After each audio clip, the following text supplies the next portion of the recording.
Hello my YouTube family, good afternoon. कैसे हैं आप सभी। तो ये दोपहर का समय है और डेट है 4 जुलाई, दिन है बृहस्पतिवार, दोपहर का समय है। खाना पीना हो चुका है, बच्चे स्कूल से आ चुके थे, उसके बाद खाना पीना खाया, फिर आप आ चुकी हूँ बर्तन साफ़ करने के लिए किचन में। आप देख सकते हैं बर्तन कितने सारे हो जाते हैं, बच्चों के टिफ़िन है। और सुबह के जब मैं नाश्ता किया था तो मेरे भी थोड़े से जो मैं नाश्ता करती हूँ जैसे चाय वगैरह बना लेती हूँ तो उसके भी बर्तन थे। तो यहाँ पे बस मैंने साफ़ नहीं किए थे सुबह, थोड़े से बर्तन होते हैं, फिर मैंने सोचा चलो खाने के साथ में ही एक बार साफ़ कर लूँगी मैं यहाँ पे। तो सारे बर्तन मैंने साफ़ कर दिए हैं, बर्तन टिफ़िन वगैरह। और जो मेरे चाय के बर्तन थे, सुबह नाश्ते के बर्तन थे, वो भी मैं अभी साफ़ कर रही हूँ यहाँ पर। तो काफ़ी सारे बर्तन हो जाते हैं दोपहर के समय। और खाने का तो यही होता है, बर्तनों का रहते हैं सिंक बार पास रखा जाता है ना, तो बार बार बस फिर तो चट्टा लगता दिखाई देता है। तो चलिए, हमारा काम तो साफ़ करने का ही है यहाँ पे। और फ्रेंड, आपसे मेरी रिक्वेस्ट है, अगर आप मेरे चैनल पे पहली बार आए तो मेरे चैनल को सब्सक्राइब, लाइक कीजिएगा, शेयर कीजिएगा और कमेंट कीजिएगा आप कहाँ से देख रहे हो मुझे। और आपको मेरा वीडियो कैसा लगता है ये भी मुझे बताना कमेंट करके। और अपना प्यार, अपना साथ हमेशा मेरे साथ बनाए रखना। स्किप मत कीजिएगा प्लीज़, वीडियोस को शेयर कीजिएगा अपनी फैमिली फ्रेंड्स के साथ में जितना हो सके, क्योंकि आपका प्यार, आपका सपोर्ट ही सबको आगे लेके जाते हैं। और यहाँ पे जो थी वाटर बोतल बच्चों की, उसमें थोड़ा सा मैंने साबुन डाल के ना, जो बर्तन साफ़ करने का था हल्का सा, उसको पानी में मिक्स किया, तो उसको थोड़ा लिक्विड सा बना दिया था। उसके बाद बर्तन वगैरह सारे, बोटल्स वगैरह सारी मैंने साफ़ कर दी, किचन भी अच्छे से साफ़ करने के बाद। तो बच्चों की यूनिफॉर्म थी, बच्चे जाते हैं जैसे रोज़ स्कूल, तो सेम सेम यूनिफॉर्म जाएगी। कल फ्राइडे है तो सेम ही जाएगी। तो क्या होता है ना, बच्चों के पास जो हाउस ड्रेस है वो भी एक ही है, और वैसे वाली जैसे जाती है तो वो भी एक ही है। तो फिर रोज़ की रोज़ मुझे वॉश करनी पड़ती है, क्योंकि इतनी गर्मी है। और जैसे कि आजकल बरसात है तो उसमें जो भी होता है ना, कीचड़ वगैरह के बच्चों को छींटे लग जाते हैं, तो बहुत ज़्यादा गंदी हो जाती है ड्रेस। और अगले दिन बच्चे वो वाली ड्रेस पहन के बिल्कुल भी जाना पसंद नहीं करते। तो इसलिए यहाँ पे मैंने मशीन लगा दी थी। और कुछ वैसे भी कपड़े थे, मुझे पता था कि आज मुझे कपड़े धोने हैं, तो फिर मैंने वैसे भी कपड़े नहीं धोए थे, फिर एक साथ ही मैंने सारे कपड़े धो दिए थे। और अच्छे से सुखाने के बाद फिर मैं छत पे लेके आ चुकी हूँ कपड़ों को। देख सकते हैं आप, मौसम दिखाया मैंने आपको। हमारे यहाँ का मौसम बहुत ही प्यारा हो रखा है, बादल छा रखे हैं, हल्की हल्की सी धूप भी थी। हाँ, पर हवा चल रही है तो कपड़े आराम से सूख जाएंगे। तो यहाँ पे मैं लेके आ गई थी, तो टाइम यहाँ पे 4 बजे के आसपास का होगा। तो अपने सारे कपड़े यहाँ पे मैं डाल देती हूँ। और मौसम हमारे यहाँ छत से ना हरिद्वार के पहाड़ दिख रहे थे, तो बहुत अच्छा लग रहा था। थोड़ी सी धूप लग रही थी पहाड़ों पे, तो बहुत ज़्यादा अच्छा लग रहा था फिर। और उसके बाद यहाँ पे मैंने जो कपड़े थे वो तो डाल दिए थे, पर मैं फिर साथ के साथ ना चिमटी भी लाई उतार के, उठा के और लगाई मैंने, क्योंकि ना इतनी ज़्यादा हवा चल रही थी कि टंगाते टंगाते ही ना कपड़े नीचे गिर रहे थे। और यहाँ पे फिर मैंने नीचे आई, फिर यहाँ पे मैंने अपने लिए चाय बना दी है।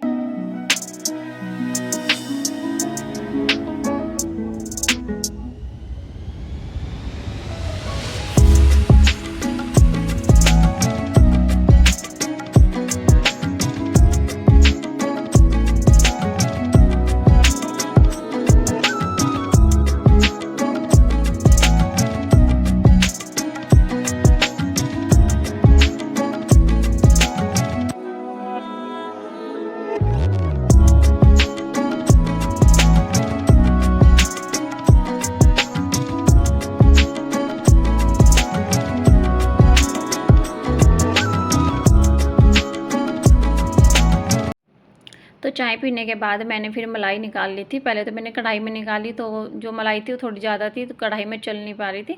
उसके बाद फिर मैंने भिगोना ले लिया था। भिगोने में मैंने डाल के हैंड ब्लेंडर से उसको चलाया, पर उसमें से मक्खन ही नहीं आ रहा था, पता नहीं क्या दिक्कत हो रही थी उसमें से। तो मैंने बहुत कोशिश की, उसको चलाया कई बार हैंड ब्लेंडर को, पर उसमें से मक्खन आ ही नहीं रहा था। फिर मैंने थोड़ी देर रेस्ट के लिए छोड़ दिया उसको। और यहाँ पर जो मेरे बर्तन रखे हुए थे तो उनको मैंने कर दिया था उसमें ना स्टैंड में सेट। मैंने कहा चलो यहाँ से थोड़ा सा खाली खाली सा हो जाएगा। तो इसमें से मक्खन आ चुका था फिर। और उसके बाद यहाँ पे मैंने चढ़ा दिया कढ़ाई, ये चढ़ा दिया जब भिगोना है ना, इसी को मैंने रख दिया है गैस पे। तो ये मेरा जो घी है वो बनता रहेगा। तो उसके बाद यहाँ पे जो राशन है वो कल लेके आए थे, तो ये कल से ऐसे रखा हुआ था बंधा हुआ। तो फिर मैंने सोचा चलो अभी और काम बाद में करते हैं, पहले अपना ये वाला काम निपटा लेते हैं। जो राशन वगैरह है, दालें हैं, चीनी है, उनको मैं निकाल के रख देती हूँ, क्योंकि ये भी एक काम से ही समझ लो। तो अभी टाइम ना 6 बजे के आसपास का होगा, शाम के 6 बज चुके होंगे। तो मैंने सोचा चलो खाने में भी टाइम है तो थोड़ा सा अपना ही काम कर लेती हूँ मैं। और दाल वगैरह के डब्बे जब भी खाली हो जाते हैं तो मैं उनको साथ के साथ में धो के रख लेती हूँ। फिर आराम से क्या होता है ना, जैसे अब मैं दालें लेके आई हूँ तो फिर क्या रहता है कि बस उनको डाल के रखना पड़ता है। तो चीनी भी ख़त्म हो चुकी थी, मतलब इसमें ना डब्बे में जिसमें स्टोर करके मैं रखती हूँ, तो इसमें फिर मैंने धो के अच्छे से सुखा के रखा हुआ था। तो यहाँ पे मैं चीनी डाल रही हूँ, तो मैं मतलब यहाँ पे जो चीनी है वो डाल के इसके ऊपर ना फिर पन्नी लगा के रख देती हूँ, क्योंकि आजकल जैसे बरसात है चींटी वगैरह घुस जाती है। और इसमें क्या करूँगी, मैं 2 लौंग भी डाल दूँगी, 2-3 लौंग डाल दूँगी ऊपर से। फिर इसमें मैं लगा दूँगी लक्ष्मण रेखा। नहीं तो चींटी इतनी ज़्यादा परेशान करती है ना, पूरे डब्बे मतलब पूरे डब्बे की चीनी है वो फिर ख़राब कर देगी। इस वजह से अभी तो मैंने फ़िलहाल रख दिया, पर मैंने इस पर फिर लगाई थी, इस पर लक्ष्मण रेखा लगाई थी, उससे फिर क्या होता है चींटी वगैरह नहीं आती। तो यहाँ पे दाल वगैरह थी, जो जितने भी डब्बे खाली हैं वो निकाल रही मैं यहाँ पे। और फ्रेंड, अगर आपने अभी तक मेरी वीडियो को लाइक नहीं किया तो प्लीज़ लाइक कर दीजिए, और बताना मुझे कमेंट करके आपको मेरी वीडियो कैसी लगती है। अपना प्यार, अपना साथ, अपना सपोर्ट ज़रूर दीजिएगा। तो यहाँ पे जो डब्बे थे वगैरह, तो मतलब डब्बे वगैरह मैंने खाली थे वो रख लेते सारे निकाल के बाहर, और फिर एक एक करके दाल रख दूँगी। अरहर मलका की दाल को मैं मिक्स करके रख लेती हूँ, क्योंकि सेम मतलब बनती मिक्स होके है। तो मैं इसको क्या करती हूँ, मैं इनको मिक्स करके ही रख लेती हूँ, फिर अलग अलग डब्बे में नहीं रखती इसको। और यहाँ पे कुछ जो भी दालें वगैरह, छोले, राजमा, वो सारे डब्बे में पैक करने के बाद जो मतलब कुछ पैकेट्स ऐसे हैं जो मेरे पास फ़िलहाल डब्बों में रखे हुए थे, तो वो मैंने रख दी हैं स्टोर वाले डब्बे में। थोड़ा सा बड़ा डब्बा होता है, तो इसी में मैं रख लेती हूँ फिर अपनी चीज़ें। तो काजू बादाम वगैरह भी रखे थे किचन में निकले हुए, तो वो मैंने भी निकाले नहीं है। मैंने कभी नहीं निकालते, क्योंकि अभी चीज़ है तो फिर निकाल के भी क्या करना। तो सारी जितने भी सामान थे, थोड़ा सा जो भी चीज़ें थी राशन वगैरह की, वो मैंने फिर लगाई, दाल वगैरह जो भी था। और होता है तो जैसा कि आपको पता ही है कि मेरी किचन में ना तो ऊपर की तरफ स्लैब है, ना मतलब लकड़ी का जैसे होता है ना बॉक्सेस बने हुए हैं, तो थोड़ा सा दिक्कत होती है मेरी किचन में सामान वगैरह रखने की। तो जिस टाइम पे मकान बना था उस टाइम पे बस सोचा था कि चलो थोड़े दिन के बाद बनवा लेंगे, चीज़ों को छोड़ देते हैं ना तो एक बार फिर छूटी जाती है चीज़ें, फिर नहीं हो पाता। तो चलिए देखते हैं कब करवाएंगे कुछ काम लकड़ी का, जैसे ही ना ड्रॉर वगैरह बनवाते हैं तो उसमें आराम से फिर सामान डब्बे वगैरह आराम से अरेंज हो जाते हैं। तो जैसे कैसे करके मैंने भी फिर फ़िलहाल तो मैंने एडजस्ट किया हुआ है सामान को रखे हुए भी, फिर भी एक तरीके से। तो उसके बाद यहाँ पे मैंने तोरी भी काट ली थी, तो रात के खाने की तैयारी कर ली थी मैंने, काट पीट के प्याज वगैरह सब कुछ काट ली थी। यहाँ पे मैं बना रही हूँ मसाला, और मसाला बनाने के बाद बस इसमें डाल दूँगी मैं फिर तोरी। और तोरी सच में बहुत ज़्यादा टेस्टी बनी थी। मैं हमेशा कुकर में बनाती हूँ, बनी हुई मतलब मुझे इतनी ज़्यादा अच्छी नहीं लगती, घुली-घुली सी नहीं होती है। अब मैं क्या करती हूँ, थोड़ा-सा इसमें 2 सीटी लगवा लेती हूँ, आराम से पक जाती है झटपट से। फिर यहाँ पे सारे मसाले डालने के बाद ना थोड़ा-सा पानी डाल दिया था, और फिर दोबारा से फिर मसाले को अच्छे से पकाने के बाद तोरी ऐड कर दिया उसमें। थोड़ी देर ऐसे खुला ही ना ढक के ऐसे छोड़ दूँगी, उसके बाद जितना मुझे पानी चाहिए, क्योंकि मैं थोड़ा-सा तरी वाली जो तोरियों की सब्ज़ी होती है ना वो खाना पसंद करती हूँ। बच्चे भी ऐसी पसंद करते हैं, बच्चे ना हमें चूर के खाते हैं रोटी। तो सब्ज़ी बन चुकी है, रोटियां भी बन चुकी है मेरी। और फिर यहाँ पे जो घी है ना उसने आज बड़ा परेशान किया मुझे, क्योंकि इसमें से ना जो मलाई थी मतलब उसमें से अच्छे से घी मक्खन नहीं बना था, तो आप देख सकते हैं।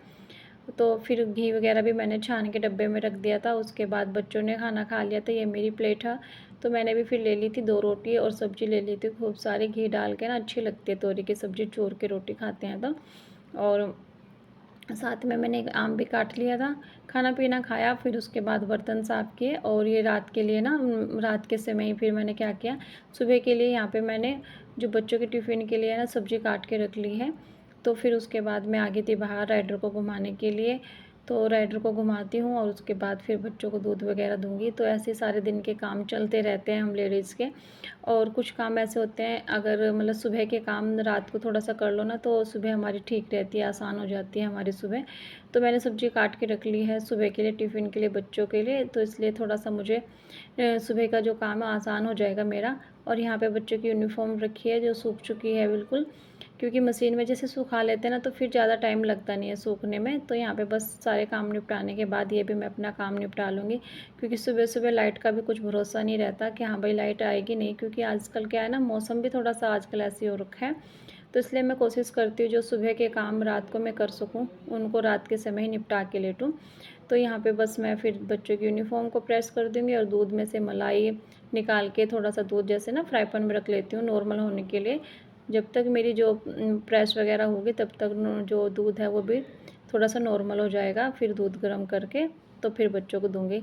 तो यहाँ पे बस मैंने बच्चों की यूनिफ़ॉर्म पे प्रेस कर दी है, और जिस टाइम पे मैंने प्रेस की ना, उस टाइम तो मतलब मुझे था कि दोनों बेटे जाएंगे स्कूल में, पर छोटे वाले बेटे की छुट्टी है, उसका कल एग्ज़ाम नहीं है ना, तो इस वजह से उसकी छुट्टी है। मैसेज आ गया, तो सुबह ही मैसेज आया था जब मैं वॉइस ओवर कर रही हूँ ना, तो उस टाइम तक बड़ा बेटा स्कूल पहुँच भी चुका है। तो इस वजह से तो चलिए कोई बात नहीं, बच्चों की यूनिफ़ॉर्म तो प्रेस करनी थी, तो ये तो कम बाद में काम आ जाएगी। तो प्रेस करने के बाद बादाम भिगो के रख लूँगी सुबह के लिए बच्चों के लिए, और दूध भी गर्म हो जाएगा मेरा। और इस वीडियो को भी मैं यहीं पे करती हूँ एंड। कल फिर मिलूँगी आपसे एक नई वीडियो के साथ, तब तक बाय बाय, अपना ख्याल रखना, गुड नाइट।